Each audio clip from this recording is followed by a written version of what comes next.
बहुत बड़े तबला वादक हुए उस्ताद जाकिर हुसैन साहब। तो मुझे किसी ने स्टोरी सुनाई 4 दिन पहले कि जाकिर हुसैन साहब के पास एक आदमी तबला सीखने गया। नॉर्मली जाकिर हुसैन तबला सिखाते नहीं थे, है ना। तो उसने बोला हुजूर चेला बना लो। तो उसने बोला चेला तो बनाता नहीं हूं। बोला जी आप ही से सीखना है, कोई भी कुछ भी करो, कुछ भी कीमत ले लो, लेकिन आप मुझको सिखा दो। तो जाकिर हुसैन ने बोला कभी तबला आज से पहले तूने कभी तबला बजाया? उसने बोला हाँ सर, कभी कभी 6-8 महीने सीखा हूं कहीं पर, अब वहां से छोड़ दिया है, अब आपसे सीखना चाहता हूं। वो कुछ बढ़िया नहीं सिखा रहा था, अब आपसे सीखना चाहता हूं, आप बताओ क्या करना है, जो पैसा बोलेंगे देंगे, जो टाइम बोलेंगे देंगे। अब जाकिर हुसैन साहब को मस्करी सूझी, उसने कहा 5 साल लगेंगे और 5 लाख रुपए लगेंगे, तेरे को तबला सिखा देंगे। तो उसने बोला डन सर, 5 लाख भी दिए और 5 साल भी दिए, डन, सिखाओ सर। उसने बोला कल से तेरी क्लास चालू होगी। उसने बोला ठीक है। अभी वो डिस्कस कर रहे थे कि एक और लड़का आया। उसने बोला हुसैन साहब मुझको भी तबला सीखना है। वो छोटा सा लड़का 12-13 साल का। जाकिर हुसैन ने बोला सिखा देंगे। उसने बोला फीस कितनी लगेगी? बोला 1 साल और 1 लाख रुपए। तो आदमी ने बोला अन्याय है, ये तो अन्याय है। अभी 2 मिनट पहले 5 लाख रुपए हमको बोला और 5 साल बोला, इसको 1 लाख और 1 साल क्यों बोला? बोला तू 6 महीने सीख चुका है, 4 लाख और 4 साल तेरे मिटाने में लगेंगे जो तूने सीखा है। जो 4 लाख और 4 साल तेरे से फालतू मांगे हैं वो इरेज करना पड़ेगा जो तूने।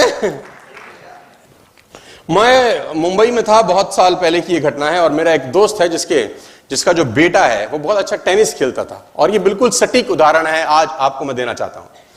उसका लड़का बहुत अच्छा टेनिस खेला करता था। तो वो जब मैं मुंबई में उससे मिलने गया तो मैंने उसको बोला और भाई तेरा क्या हालचाल चल रहा है, तेरा बेटा कैसा है? तो उसने बोला टेनिस खेलता है, शानदार, फोरहैंड मारता है, बैकहैंड मारता है, स्मैश मारता है, और इसमें बड़ी संभावना है, लेकिन एक दुविधा में हूं।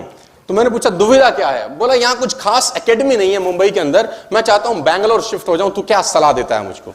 तो मैंने बोला अगर तेरे बेटे में पोटेंशियल लगती है तो आपको शिफ्ट करना पड़ेगा, you have to take risk. उसने बोला मुंबई से मुझे सब छोड़ना पड़ेगा, नौकरी शिफ्ट करनी पड़ेगी, घर शिफ्ट करना पड़ेगा, बहुत सारा तामझाम करना पड़ेगा। तो मैंने कहा जिंदगी बनाने के लिए जिंदगी दांव पे लगानी पड़ती है ना, जब तक रातें ना जागे नसीब नहीं जागता, यू हैव टू गो। तो वो मुंबई से बैंगलोर चला गया, अपना सब तामझाम उठा के, नौकरी शिफ्ट करने के बाद वो बैंगलोर चला गया।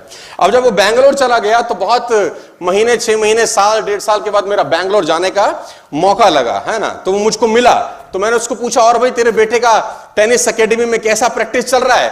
तो मुझे छूटते ही आग बबूला हो गया, बोला मरवा दिया साले तूने, बर्बाद कर दिया तूने। मैंने कहा क्या बात होगी? उसने बोला मुंबई बिल्कुल ठीक था, फंस गए यहां पे तो बैंगलोर में आके। तो मैंने बोला तकलीफ क्या हुई?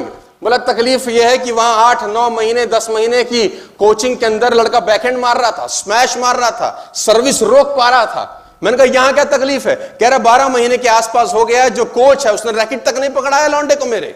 तो क्या कोचिंग हो रही है? तो मैंने कहा करता क्या है, सुबह 4 बजे बुलाता है, बोले 10 किलोमीटर दौड़वाता है, इतनी बड़ी बड़ी स्टेयर केस में ऊपर नीचे आधा घंटा करता है, 3 घंटे में उसका तेल निकाल देते, घर भेज देता है, कहता कल फिर आइयो।